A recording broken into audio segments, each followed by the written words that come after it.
Habari ndugu mtazamaji wa World Trending TV. Simba Sports Club kudai pointi 3 za mezani baada ya uamuzi wa mahakama ya usuluhishi wa kesi za michezo CAS kutoa majibu yake ikiwa kama ifuatavyo. Klabu ya Young African imeshindwa kwenye kesi yake ya awali iliyoifungua kwenye mahakama ya usuluhishi ya michezo CAS dhidi ya shirikisho la mpira Tanzania TFF, bodi ya ligi TPLB na Simba SC ikiomba kupewa alama 3 na mabao 3 sambamba na kuitaka CAS izuie tarehe nyingine ya dabi isipangwe mpaka kesi ya msingi itakaposikilizwa. Hatua hii inakuja baada ya Simba Sports kugomea mchezo wa dabi ya Kariakoo uliokuwa uchezwe Machi 8, 2025.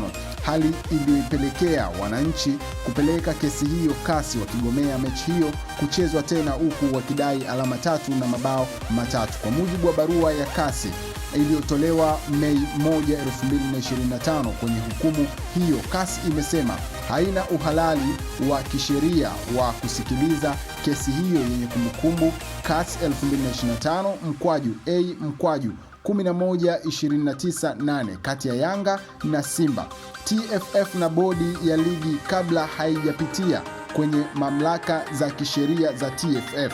Hivyo CAS imelifuta rasmi na kuliondoa shauri la Yanga kwenye mfumo wake wote wa mashauri yaliyowahi kuletwa na kubainisha kuwa maagizo haya hayana gharama zozote za ziada ambazo zinapaswa kulipwa isipokuwa kiasi cha milioni 3 ambacho Yanga walikilipa haiwezi kurejeshwa kutokana na kulipia gharama za mahakama.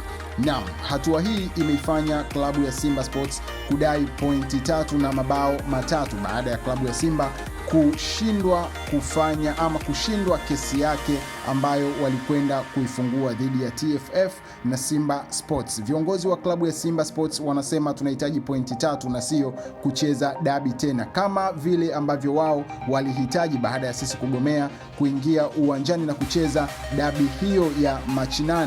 Wao walihitaji pointi 3 na mabao 3. Basi hivyo baada ya wao kwenda kutufungulia kesi sisi na shirikisho la mpira, sasa na sisi tunahitaji pointi 3 kama walivyohitaji wao. Ndugu mtazamaji wa World Trending TV, kama ndio mara kwa kwanza unaungana nasi, haujachelewa, gusa neno subscribe. Kwa kufanya hivyo utakuwa umejiunga kwenye familia ya World Trending TV moja kwa moja, ambapo utapokea habari, taarifa, notification na update zetu zote kila siku.